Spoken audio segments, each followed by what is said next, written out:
Today's video is brought to you by Core Essentials. If you carry a gun on a daily basis, it's critically important that we choose the right belt. That's why I've chosen Core Essentials for my everyday carry. They're rigid, they're durable, and their patented system allows for quick and easy adjustments on the fly. Check them out at coreessentials.com or check us out here because we also carry them in the store. Hey guys, Steve and Jaden at Top Guns out of Terre Haute, Indiana. Steve, what are we taking a look at today? Jaden, we're going to spend a few minutes. We're going to look at the differences between the Ruger 57 and the FN 57.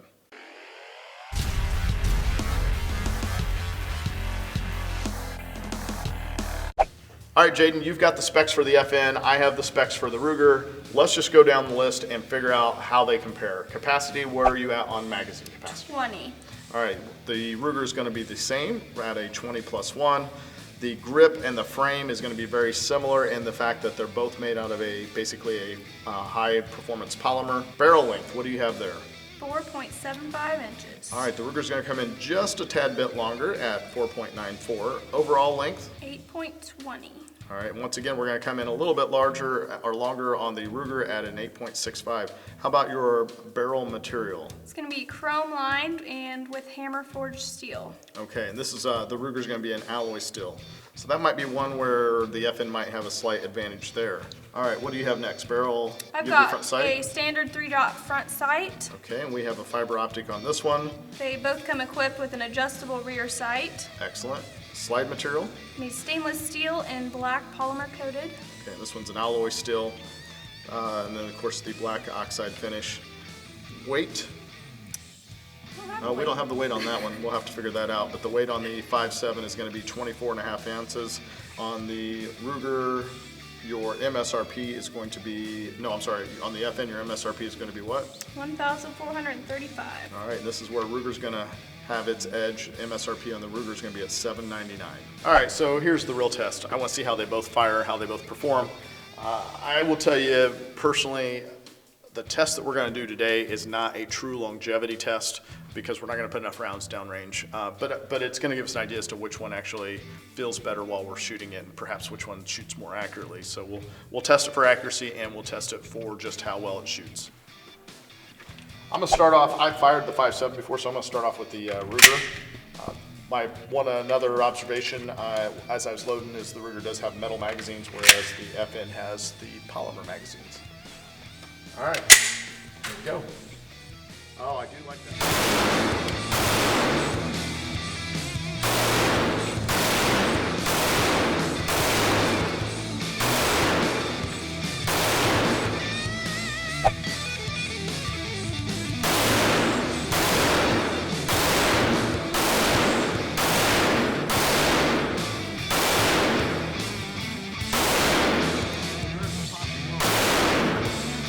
Possibility that these are very fast moving rounds and they're very small in diameter, so there's a possibility that they're going through the actual target and not pushing them down.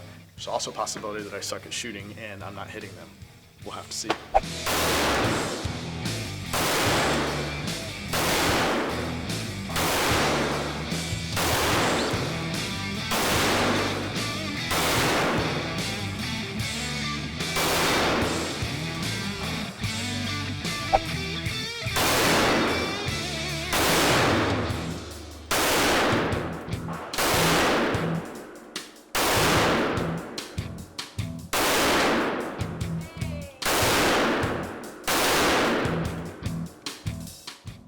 We're just going to try and see if we can't hold a decent group with each.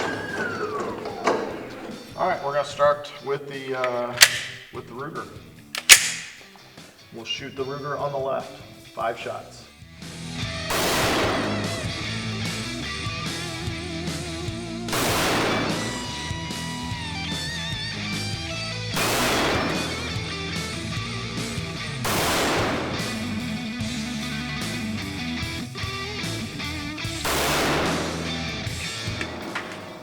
I'm going to try for 5 more shots, but my shoulder is dealing with bursitis, so it's hurting pretty bad right now.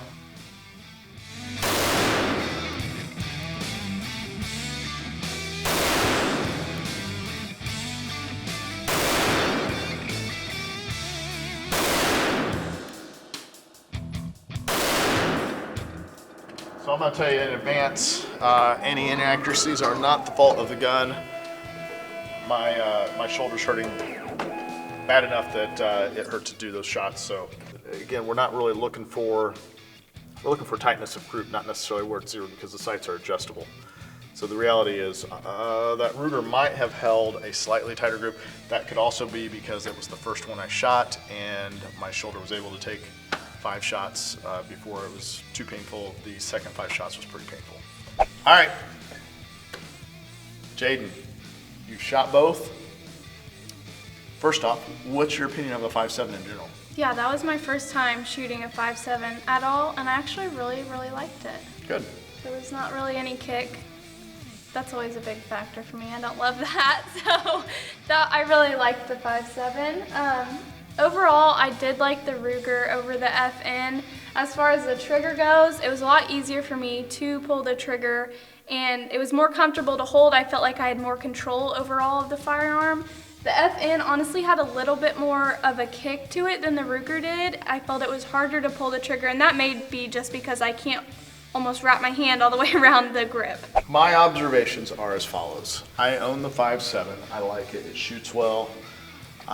Most of you know probably by now, I'm not a huge Ruger fan. I love the fact that it's an American-made pistol, but generally speaking, I'm not a big fan of most of Ruger's products. They've got a couple products out that I do like.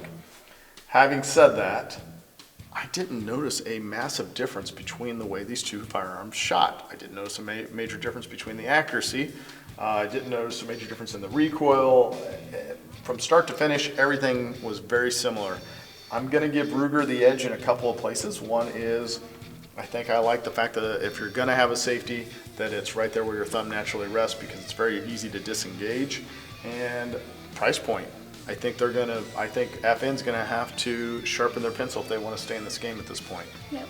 So, I'm as much as it pains me to say this because I like FN products, I'm gonna give the edge to Ruger as well, and say, you know, if you can find one out there on the market. Again, I still love the FN product, and the big test is not what we just did. The big test is how they hold up longevity-wise, and that's where I have a feeling we're probably going to see FN outperform Ruger potentially. We've not done it, so we don't know, but that would be my guess based on past experiences. As always, thank you for watching. If you guys have had experience with either of these firearms, please let us know your preference down in the comments below, as well as let us know what else you want us to shoot, what else you want to see in videos. All right, and lastly, if you want to follow our videos, hit the little bell icon, and you'll get notifications when we do our videos. So, thanks, guys. We appreciate your support. Take care.